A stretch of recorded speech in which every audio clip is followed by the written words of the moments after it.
I wonder what the relationship is with, you know, that instrument, and how long in your work that it took you to have the fluidity. Like, I can't knit, you know, and I can paint a little, but I think there is something that happens with the artist, the creator, with the tools that they use, and I wonder if you could talk about that a little bit. Well, I've been knitting for so many years that it is really a part of me. I've been doing sweaters and things for my grandchildren, and yes, the needles almost become part of me. When I sit down to knit, it is very fluid, and it is very relaxing. And I guess from knitting sweaters and all other creations that I've made, I guess the next step was for me to really create something. And this is what came of it. We're going to talk about more later. How about now, both of you being so creative, did you have craftspeople in your family, anybody that influenced you in terms of knitting or painting, or did they do other hobbies or things that were? Well, I come from a family, yes, very creative. I have a sister who paints. She does her own interior decorating. Her house is gorgeous. Another sister who does stained glass. She does windows, she does lampshades, she does beautiful, beautiful creations. I have another sister who sews.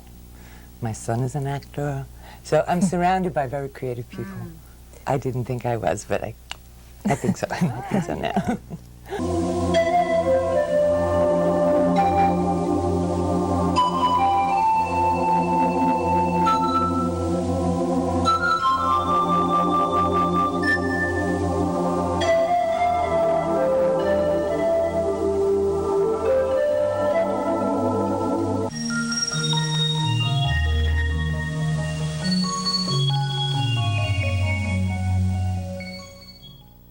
We're back, and I'm all ready to curl up with Norma's bears, Big City Bears. This is Norma Farina.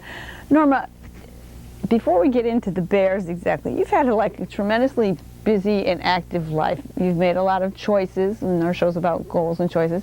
You have 5 sons, so you did that job. You also have a career as a legal assistant in the media. You worked for Telemundo, and you now work for Lifetime. Yes. So how did you make those things happen? And then we'll move into when the bears sprang out of all that. Happened of themselves. Excuse me, but I have 5 wonderful sons.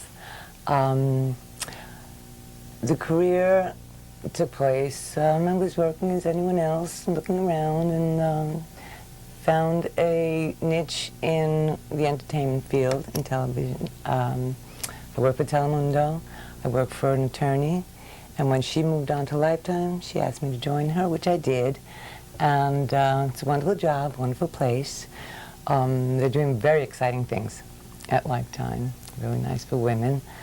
Yes, Lifetime. Yes, Please bring me there. yes. Shameless Yes, plug for myself.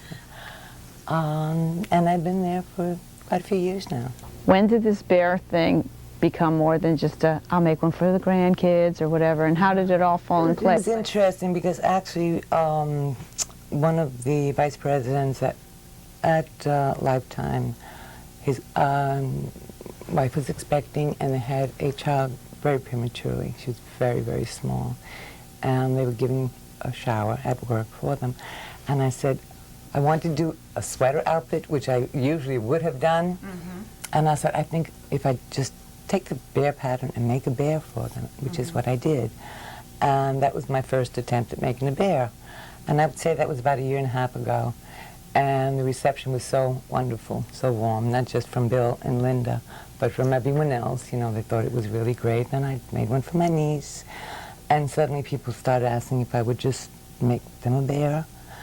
And it just went from rudimentary, just very, very simple, to just creating. Every time I make a bear now, it's a totally different idea. So your clientele, have you basically developed that through work and then word of mouth? Yes, exactly. That's how it's been up to the moment. And I have some people who have ordered 4 of them, another who's ordered 6, you know, like repeat orders from the same people.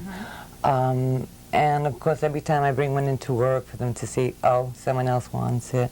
Right. I shouldn't say of course. It's not so easy, you know, because this is not for everyone. They're not inexpensive. And They take a lot of work. yeah, they do. And now I'm trying to get into retail stores, you know, and just expand from there. Do you have an idea like, oh, this bear is going to be like this, or do you start, like same like I asked with Paul, do you just start crocheting, listen to me, knitting, and it happens, and then also, do the fabrics like call out to you in the fabric store? Absolutely, absolutely. I will Yarns. pick up a yarn, pick up a suitable pair of needles, and, well, actually I use a circular needle, which is much more convenient. And when I start knitting, I can see more or less what size it's going to be, and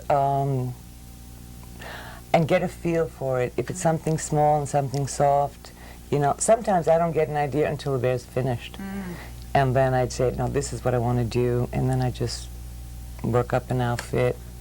So their personalities emerge somewhere in the middle of the process, or sometimes near the Yeah, end. sometimes at the end, and of course their facial expressions are all different because they're done by hand.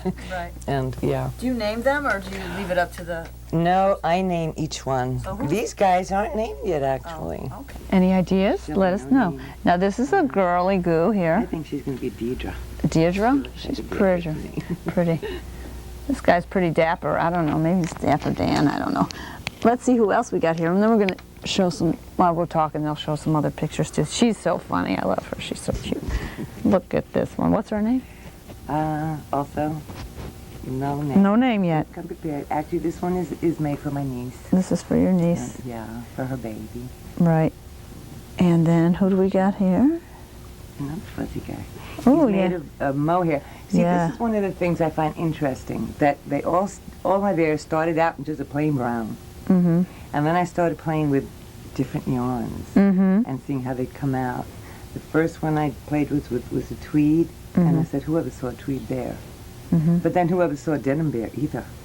Right. And I just like the way it comes together. Mm-hmm.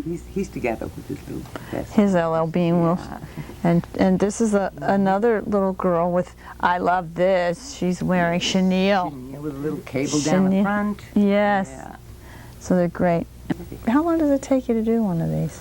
Well, initially it took me about 2.5 weeks with the outfit. Now I can get bear done in about a week if I work really hard. And well, this is something innovative. I never sewed before. So and now I decided, you're sewing? Yep. Wow. I took a book and I said I should be able to do this. And the reason this came about is because I had this hat. And I said she needs something flowery and something, you know. So they all end up differently. They all start out differently. What's your ultimate goal with this? I think what I would like to do mostly is get into like collectors, with people who collect bears, because knitted bears are not so accepted by collectors. They like the mohair, the stuff, the stipe bears, the gun bears, but there's so much work in here, and it's not just the work, but they're soft, they're cuddly, and yes, quality work. And they're alive. They're like, you know, somebody couldn't just like zip this off on a, you know, a serge machine. You know, I mean, they're like, it's all hand done. Each one is individual. Beautiful. Yeah. Well, I know these sit all over your I house finish there. a bear, and I go to the mirror, and I look at it and see how it looks, and then I start holding it, and then I walk around the apartment with a bear in my arms. I get very attached to them. Yes. Well, I am so new at this, in making bears, that I don't usually get into slumps.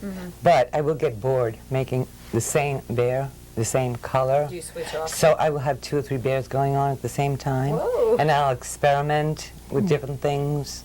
You know, I'll make different color and paws and different snaps. I just want to make people happy with them. When I get back a report from someone at work who said the little bear that she gave to her niece goes with her everywhere. She sleeps with her. She doesn't let her go. And the girl's only a year old. Or someone else's little boy's 5 years old, and he says, won't let the bears out of his sight. Puts them on his couch, goes to bed with them. And then when he came to visit one day, he said, I love my bear. That is the greatest satisfaction.